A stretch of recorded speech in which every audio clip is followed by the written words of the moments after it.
This is the reason why you should buy. And we're not asking the most important question, the reason why it was important for them, in their heart of hearts. Like, that's a sale. Then we're going to see results, the mindset. Going into every opportunity, saying to yourself, I would love to have the business, but I don't need the business.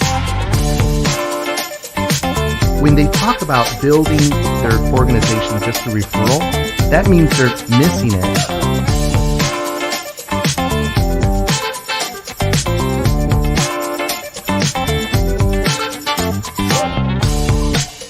The internet almost shut down because they're like, are you blind? Do you not know what's going on out there? Do you not see what's happening? You just did 250,000 cold calls. Congratulations.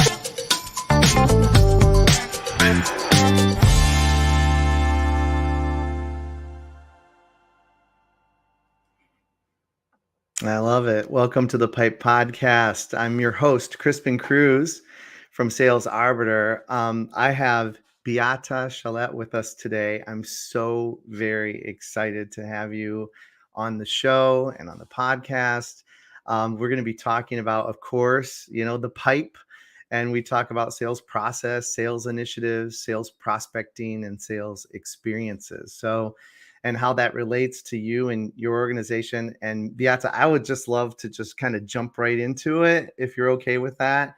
And maybe just give the listeners and viewers like a little background on you, what part of the world you run and some of the things that you do, in your organization that really make an impact, for sales. Yes, thank you so much, Crispin, for having me. I'm really excited to be on your show. And I was jamming and with the music. I'm like, this is so well produced. Love it.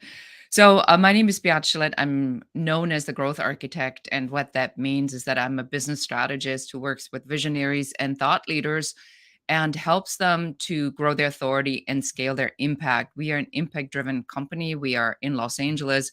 And the reason we did this was purposely because we wanted to make sure that our team at all moments understands that our impact is driven by how much impact we help other people make. So unless we help our clients to make their impact, we are not doing our job. So that's kind of like the quick intro. That's great. I love it. And so that's a lesson in itself. Like, here is, you're extremely articulate in how you talk about your organization, the impact, what you do, and even talking a little bit about some of the outcomes. And, how many times do you meet someone, Beate, and you're talking with them, and although they've been in their business, they've been running their businesses, they've been growing their organizations, they've been talking to people, they've serviced, people in their industry, but they just don't have that, what I would call that 30-second commercial or whatever you want to call it, the elevator pitch. Like, they don't have it down. Like, they don't, and you want to be able to you really want to be able to explain your organization, the services that you provide. You want to be able to explain them in a manner that first is understood, by your potential prospects or those that might be interested. But also, how important is it for the leadership and the management to really know,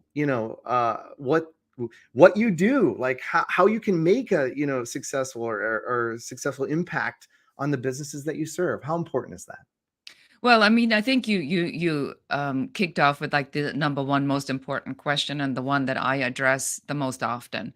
If you cannot say quickly, concisely, and to the point what you are doing, you're not going to be closing.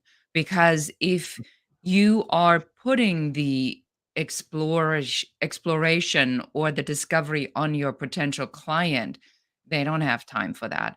I did an interview series that was during COVID, where I talked to a lot of C-level executives. And the thing that I heard was the same across the board. They said, we need people to walk into my office and tell me, if I bring them on board, what will they do for me? What will I get out of it? How much time, money, energy will this save me? And what is my transformation journey or promise with them? So you nailed it right away from the get-go. If I cannot do that, and if I cannot go in and I say to my clients, now let's just stay maybe with this example, Crispin. When you come to me, that's the first thing we do. I have a program called the Signature Growth System. Mhm. And I have found that most business owners, especially experienced business owners, have the ability, like you, when you help people with their sales process, it's not just training the salespeople, but it's also to look at the data. It's looking at the KPIs. It's looking at all the different things that goes into it. So if you say, well, I train salespeople and I help you with the KPIs, I help you with the organizational sales process setup, and people say, well, what do you do? It sounds like you do 16 different things. So you have to put an umbrella over it that becomes the hero, and then all the other pieces of phases of your transformation journey. It's solved so quickly, so easily, if you know what you're doing. That's it. That's it. I mean, it's so, and it sounds simple. It's not. I No, mean, because no, it's no. like it sounds simple because I mean, you're doing the same, you're doing a lot of the same things when you're going in and you're going through a full discovery. You're asking lots of questions. You're trying to understand how did they get to where they are today, right? And so, how are you doing that differently? How are you doing that differently? Yeah. Well, I mean, I think that a lot of times we have to, go back to mindset or to understanding psychology or how we operate. We believe that our knowledge base is what counts because that's our experience, it's our interpretation, that's how we see the world. We know by looking at the data that most people are searching for data that confirms what they already believe in. Mhm. Now, if I look at this from a business owner perspective, that is, let me just pick the one word that sums it up, stupid. Because why would you try to confirm what you believe in when it's clearly not working? I mean, Oh that's my just gosh. it's just unbelievable. Right. So the first step always is to say, challenge my own belief system. Hmm. Is what I believe actually the right set of information? And then if I'm not sure because I know other people who are achieving greater results than I am, but Right. I'm not having the results, Right. then what do they know that I don't know? That's it.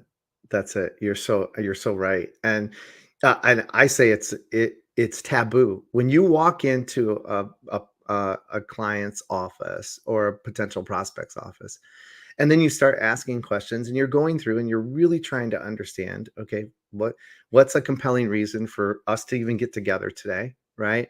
And you're going through that whole process, and then you start asking more operational questions when it comes to how they've grown their organization or sales related. And then they say, well, and then you just ask something very simple. Well, why do you do it that way? Well, that's the way we've always done it. It's like, oh my, I mean, just talking to you about it right now, because that's the way we've always done it. It's like, that's the kiss of death. Like in, at least in my world, and it can be, let me just say that, because some of the things that they've done and that they've always done that way are showing results. And there's a reason why that's happening. Right. But when you come up against that, how do you manage those types of opportunities or those situations? Well, I mean, we look at we look at three pieces. We look at mindset, skill set, and action set, right? Mhm. Do you have the right mindset? Do you understand that in order to become this, you need to act and behave like people who are actually doing this? You Right. want to be an Elon Musk, no matter how controversial he is. You want to be like a Mark Cuban. You want to be like a Bill Gates. You need to be like they are. So, what is it that they do? Mhm. They are surrounding themselves with the smartest people. They spend an enormous amount of money on self development. They all work with coaches. I mean, at least I hope Elon Musk does. And if he doesn't, that would be my first recommendation, by the way. Right. It could be on their just, call. Could just, be on their call. just a side note here. But so you have to first, understand in your head that there is a particular way you need to behave and act to be at that level, to operate at that level. Mhm. If you're not operating at that level, if you're at a different level, I can guarantee you you're not behaving like this person, because Mhm. otherwise you wouldn't be here, you would be there. So Mhm. then gets us to the second one, which is the action set, which is, what are the actions that you keep doing? Are you actually doing the work, or are you just sitting there and doing the same thing over and over again? And that gets you to the third piece, which is the skill set. Do you have the skills that are required from someone who Mhm. works at that level or That's operates right. at that level? That's right. It's, as you said, it's easy. Mhm. It's just a lot of work. Yes, it is. So, how many times are you going into organizations also and you're talking to them about mindset? You're talking to them about the 6 inches between their ears, right? And what impact that has on the culture of the company. Can you talk a little bit about that as well? Well, I think that we're seeing really some significant changes on this, Crispin. I think maybe like 5, 6, 7 years ago, there was Mhm. not as much talk about mindset, mindfulness, wellness, mental well-being, mental health crisis as we have today. Mhm. So I Mhm. think we reached a threshold in this lifetime where people are recognizing that their brains can only manage a certain amount of information, and that it gets very, very overwhelming. So in order for you to be operating at a high performing level, which is what we are talking here about and what your show is all about. It's all about high performance. Mhm. Is where do you need to be mentally to be in a high performance setting? Mhm. I do mindset work every day. I listen to a podcast, I read, I have written out my manifesto of what I want. I Mhm. have, in my office, I have flip charts, sticking all over the wall here in my studio. It's So the great. minute that I walk in, I see things, the more difficult, the bigger the reward. So I constantly remind myself that Mm. the universal principles that are at work. So Mhm. that's how you have to start. You have to start with opening up the opportunity in your head. That's great.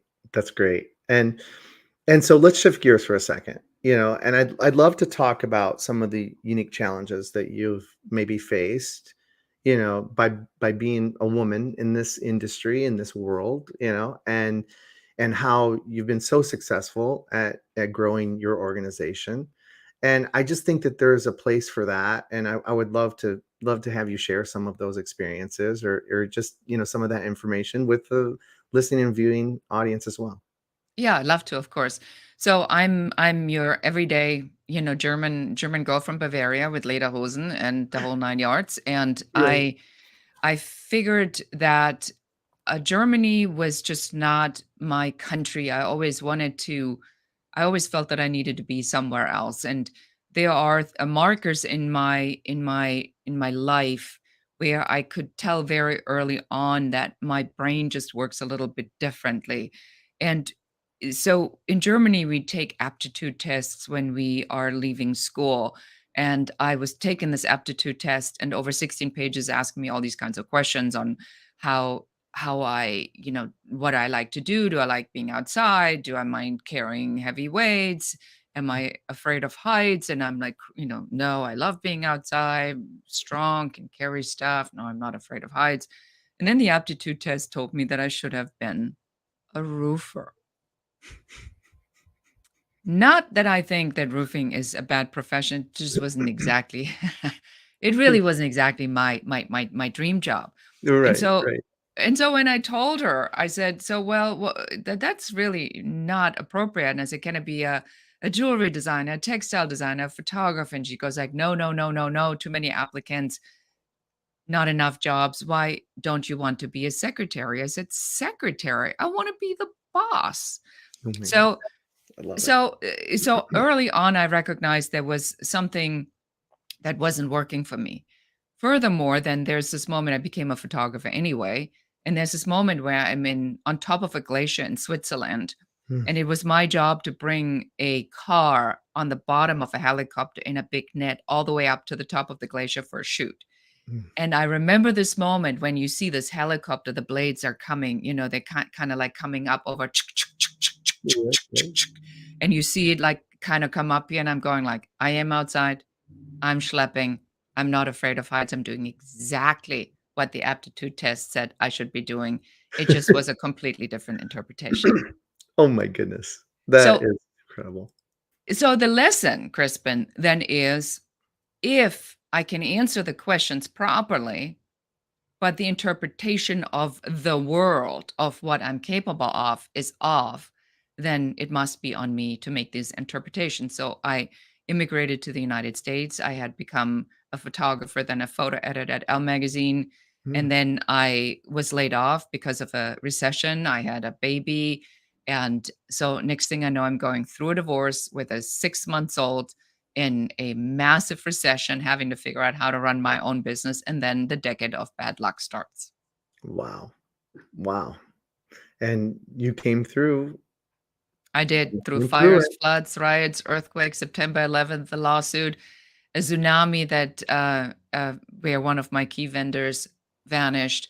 And at the end of all of this, I was able to sell my business for millions of dollars to Bill Gates after I was $135,000 in debt with my bankruptcy attorney on speed dial in my phone. And 18 Mm. months later, I sell my business for millions. Listen to that. Like, listen to that. So tell me, I mean, those that are listening and watching, tell me she doesn't have the mindset right. To the mindset piece correct. Like Yeah. that, because it's real easy, Beata, to fall into that trap. Woe is me, woe is me. Look what's happening to me. Nothing's working right now. And just to give in to that. So what are some of the triggers that you built for yourself to make sure that you are continuing to, affirm, and maybe that was part of it, using a lot of affirmations, but affirm, that you're going to continue to plow through, you're going to continue to make it happen no matter what. Well, there's a couple of things, and I think that's actually very, very important to talk about that. So, when I said earlier, the bigger the challenge, the greater the opportunity. So, in mindset, when you go deep into mindset work, there are universal laws. One of them is the law of polarity.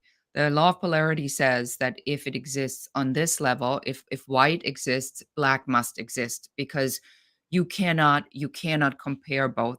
Like you don't know if it's dark unless you know the light, and you don't know that it's light unless you know that there's the dark. So if you think about the law of polarity, so the deeper you're in it today, and I think this is really sort of a very, very important message right now. The deeper you're in it right now, the bigger the opportunity is. You just have to believe that it's there. So for me, it was very, very clear in my mind that at the end of the day, the joke could not be on me. Mm. Like I couldn't fathom that. So I remember I was looking at this, and I'm like borrowing money to pay interest on borrowed money, which, as you very know, is the death spiral of any business Right. financially. But I was sitting there, I'm like, God, universe, spirit, whatever powers are, it's just not possible that after all of this, at the end of the day, the joke's on me. I mean, I couldn't comprehend that. It was not Mhm. possible for me. Right. And so I was like, well, it has to shift. It has to turn. I would remember I would be in my office and I'd be yelling at my computer and I'd go like, turn, turn, you turn around. I know you got to shift it out. I would be yelling in my Mm. office. I was like, it's got to shift out of this. And then it did. And a lot of it, and I know you want to talk about this, has to do with reframing the way we show up That's right. and what we say and how we say it. Hmm. That's right. That's right. It's such a great story. I love it. I'm we're getting comments coming in now. I mean, of the viewers and listeners that it's really resonating with. And so, part of that is what you experienced. And thank you, Patrick. Turning adversity into rocket fuel. I love it. That's a Right. great headline, actually. Are you like a writer, Patrick? Because that is, I He's may have to use that, yeah, you better. You better.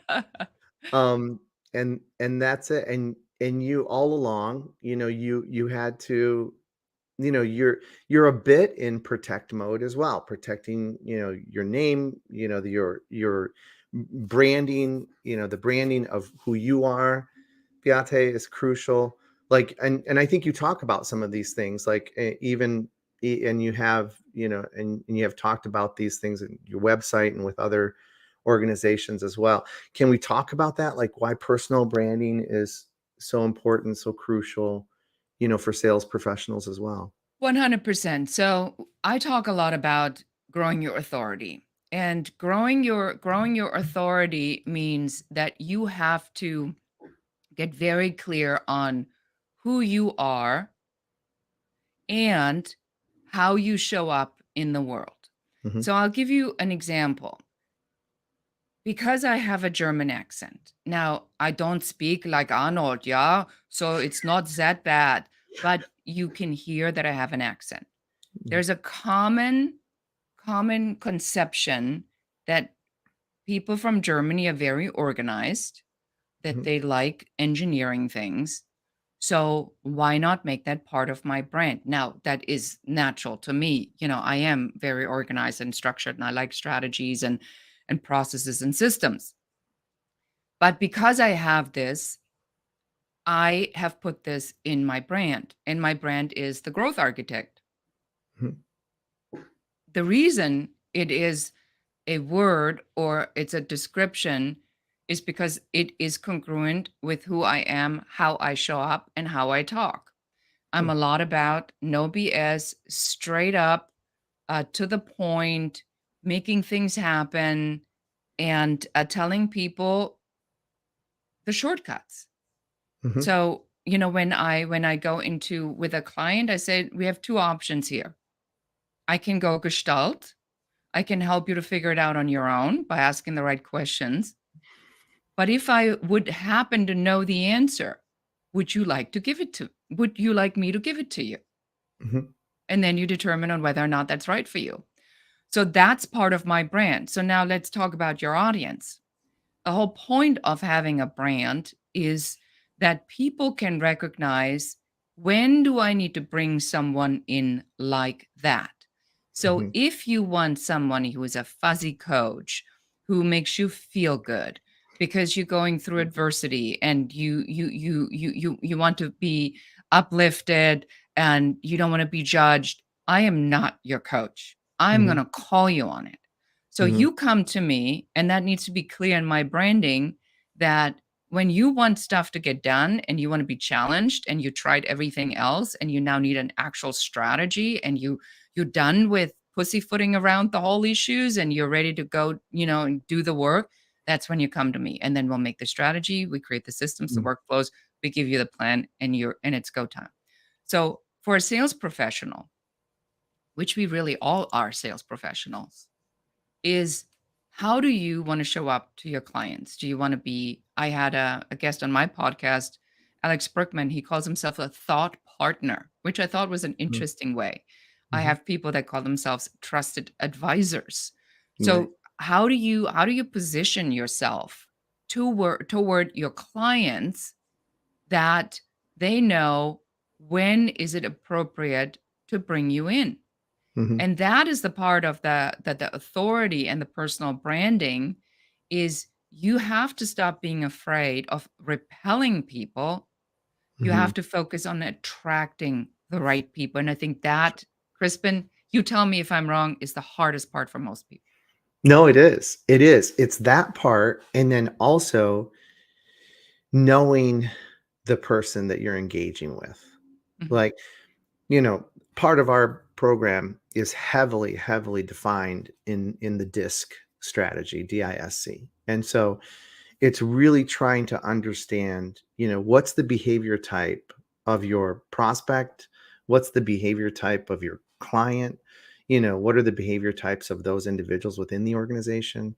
And then, some in some ways being chameleon like, to engage with them at a higher level by really understanding, what their behavior type is. And so a lot of that is, a lot of it can be learned. I mean, through the process of how can I identify, the prospect or the individual that I'm engaging with, and how can I build a stronger connection with them, right? And so that's Yes. it's really interesting how that parallels, or at least it connects to a lot of what you were just saying as well. I think you're absolutely correct. I'm a certified Myers-Briggs. So Mhm. for exactly the same reason, I think there's two things people need to or want to understand about personality assessments. It's number one, you got to know who you are and how you come across. Yeah. So when somebody says to me, "Wow, you maybe you're an acquired taste. You seem to be, pretty to the point." Yes, Okay. yes, absolutely. But Right. I know that because Right. I did a lot of the work on that. But Mhm. if I know that that's how I come across, and now I've done the work on a DISC or Myers-Briggs or whatever other assessments are, and I know there's other personality types, I can level my behavior That's right. to make sure that I don't repel everybody, That's right. but that I can say, listen, and it's interesting that you said this because I literally just had a case like this where I volunteer as a coach in a very well-known organization, and I have a guy that was having a challenge with how I show up. But I show up with hard boundaries out of the gate because Mhm. I know if I don't lay down the law in the beginning, Mhm. and it's a volunteer position, I don't get paid for that. But I'm a professional coach, right? So Yeah. why would I volunteer for something that I normally get paid? Right. So there have to be parameters under which I operate. So I laid out the parameters, and this person objected to that and subsequently quit, Mm. like without even having even the first meeting.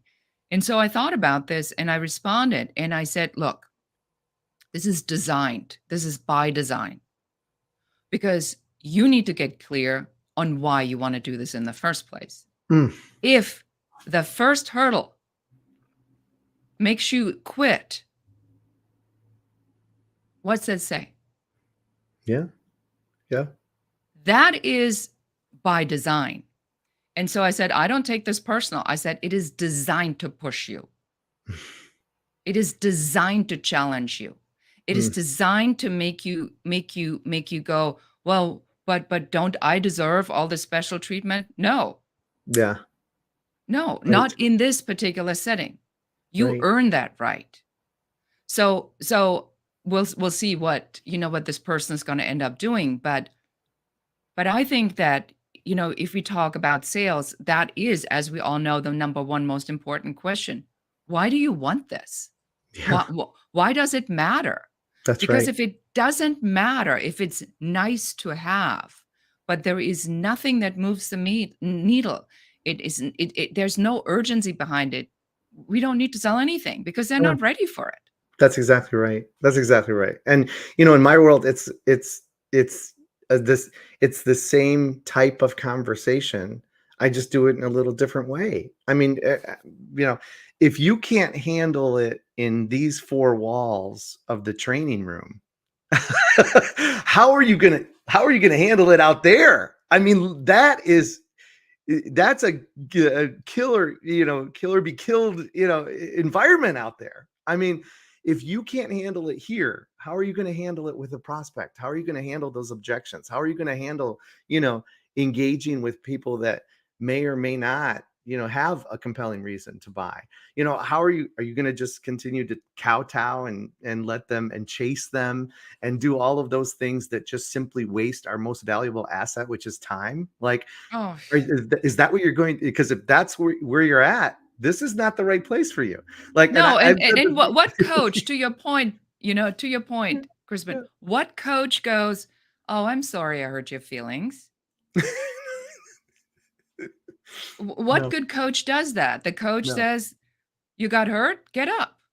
get up. You missed the shot, practice it 1,000 times. There is no coach out there that says, "Your feelings got hurt. I'm very sorry I hurt your feelings." A heart I think that's what that was the point that I wanted to make. It was really interesting that this happened so quickly, is that you join this organization, Mhm. expect to be challenged, That's right. Mm, and then you need to troubleshoot and problem solve. or Awesome. trust the process. It's so So we'll good. see. Yeah. It's so good. It's so good. Oh, I look at, I mean, the shows just flew by because we're talking about such great stuff, and you're giving really, you're giving emeralds and pearls and diamonds out to this audience, and I just so much appreciate you being here. So, this is the time that we typically pivot into what we call the Sales Arbiter 7. And I didn't come up with this on my own. Our friend James Lipton from Inside the Actor Studio, if you've ever seen that, Yeah, he would yeah. ask, Great guy. Yeah. yeah, he would ask, questions like this at the end of his interviews, and find out find out things about your favorite actor or actress that you may never have known. So I'm using that same kind of platform here. And if you're okay with it, I'd just like to jump into that if you're all right. Yeah, go ahead. Fire Yeah. away. Beate, thank you. So, what is your favorite word? Opportunity Opportunity. and strategy. That's actually a tough one for me. I think opportunity because I do like the idea of looking at everything into where's the opportunity in this. So let's go with opportunity. I love it. I love it. Okay, and let's pivot. So, what's your least favorite word? Uh, difficult. It's difficult. Hmm. Sounds a lot like excuse making.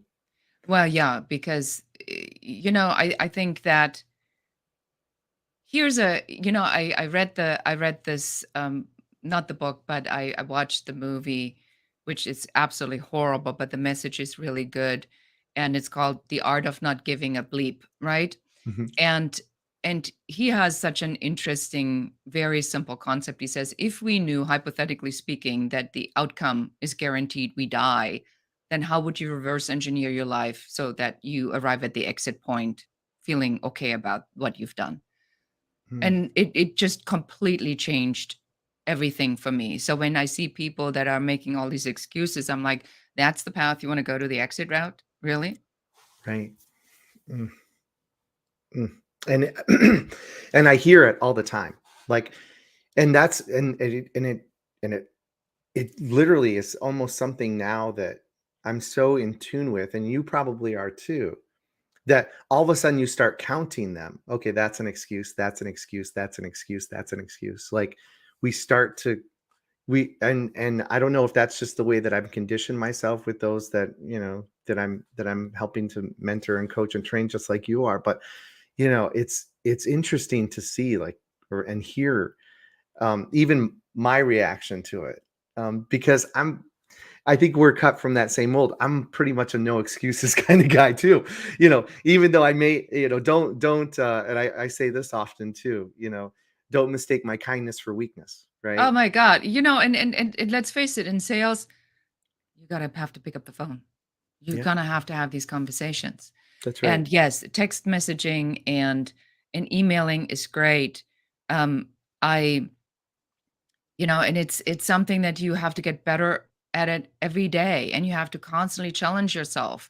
And if you had a weird conversation, you're on the phone and it's weird, you're going to have many, many more conversations until you can talk about it in a very conversational kind of way. If you have a hard time quoting the price, then you need to get really into this matter. But people go like, well, people don't pick up, we are in a recession. We're technically not in a recession. um well, business is down. Well, life is a cycle. I mean, we've known this. If you Mhm. look at history, there's always a cycle. You know exactly what you need to do in a down cycle. You need to prepare for the upswing. Yeah, So, what are you complaining about? Well, I need to preserve my money. Well, if you're not investing money right now to get better at your skills, you're going to be behind when the upswing happens. that's I right. mean, so there's so many arguments, but again, this goes back to what we said about earlier, is if I only look for arguments that confirm what I already believe in, well, then you're gonna stay exactly where you are. That's right. Patrick chimes in. Can't means won't. It's so right. He's so right. Exactly. Yeah, Yeah. 100%. So, what's something that could make your day? Um, I am really always looking for people telling me what they heard or seen that maybe I said that changed their life. I was sitting at a luncheon where I was moderating a panel for Women in Technology Hollywood, where I'm a co-chair for programming. And this woman, keeps looking at me and looking at me. And then she comes over and she says, "Did you speak in San Francisco in 2019?" And I said, "As a matter of fact, I did." She says, "You changed my life." I said, Wow. "Do tell." She says, "Well, you gave this talk about, female leadership versus male leadership." And I went right back to my team. I did the debrief and I said, "And you asked for a raise?" She says, "I did." I said, "Did you get it?" She says, "Yes, 3 times." I said, "Job done." Wow. That's amazing. That makes my day. Doesn't it? Oh Yes. my gosh. That Yes. is wonderful. What's something that could ruin your day? Whining. That's it. That's it. I get it. Couldn't do it, too difficult. Didn't feel like it. Mm, Um, I think that we have to we have to get clear on, sometimes you are not well and sometimes you do need to rest, mm, but the whining of that the world is unfair, the mm. victim mode, that there's someone out there to get you, that will ruin my day. I Oh have my no god. time for this. We are so aligned. We're so like it's I finally met somebody that understands me. It's a miracle. There you Uh, go. BFFs forever. I know, right? What's a sound or noise that you love?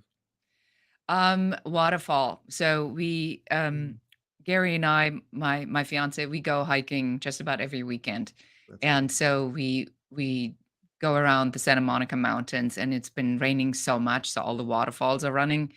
And Mm, so just the noise of the waterfall just really, really, yes, there he is, the most handsome man on the planet.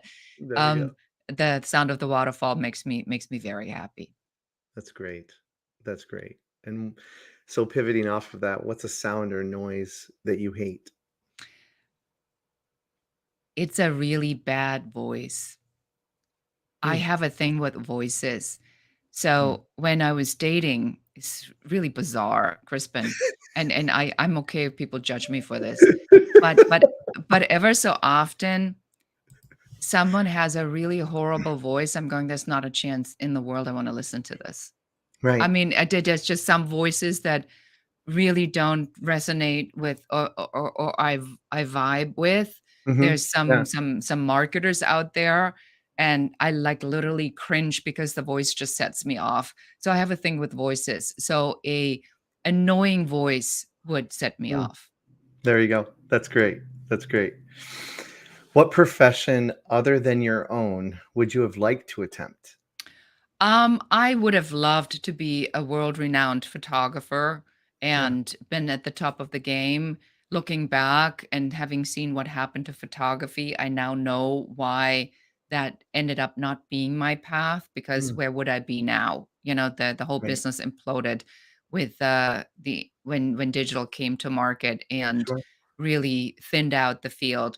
But I would have loved to be, you know, a photographer, exhibited, and people buying my prints and putting them in their home. I just Right. wasn't good enough. Ah, there we go.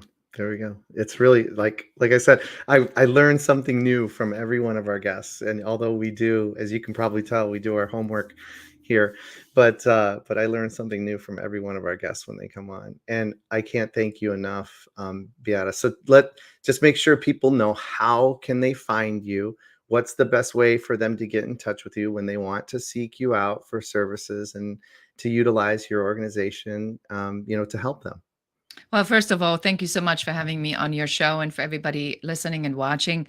Will you please do Crispin a favor, wherever you watch this, go and give him a 5-star review, subscribe to his podcast or the show, and share this with one other person who needs to hear what we were talking about today. It is a labor of love, and he's dedicated to helping get this information out to everybody. Give him a little bit of love back. Thank Now, you're welcome. As for how you can find me, so I'm all over social under Growth Architect and Beate Chelette. And if you want to figure out where you are stuck in your business, go to Growth Blocker Quiz. That's growthblockerquiz.com. Take the 2-minute quiz, and in no time, we'll be able to help you figure out what your number one business growth blocker is. And then you'll get a report on what to do about it. It's absolutely free. If you heard something where you go, I better be talking to her, then go and schedule a complimentary 15-minute session at uncoverysession.com. Just make sure you put in the notes that you come from the show so we know who to thank. No, that's great. That's great. I'm so glad that you came on today. You shared a lot of knowledge and experience about your background, and I'm sure that those that were listening, entrepreneurs, sales individuals, or those that were just listening to want to get some tips and tricks of how to kind of navigate this world of sales. You've been a great guest, and I appreciate it very much. So I always close every show like this, Beate. Keep selling and have fun doing it. Thank you so much for being on today. Thank you for having me.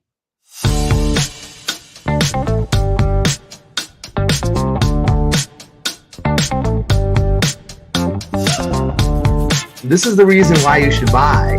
And we're not asking the most important question, the reason why it was important for them, in their heart of hearts. Like, that's a sale.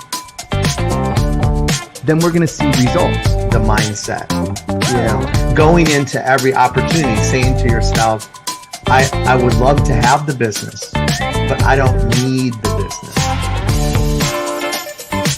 When they talk about building their organization just through referral, that means they're missing it.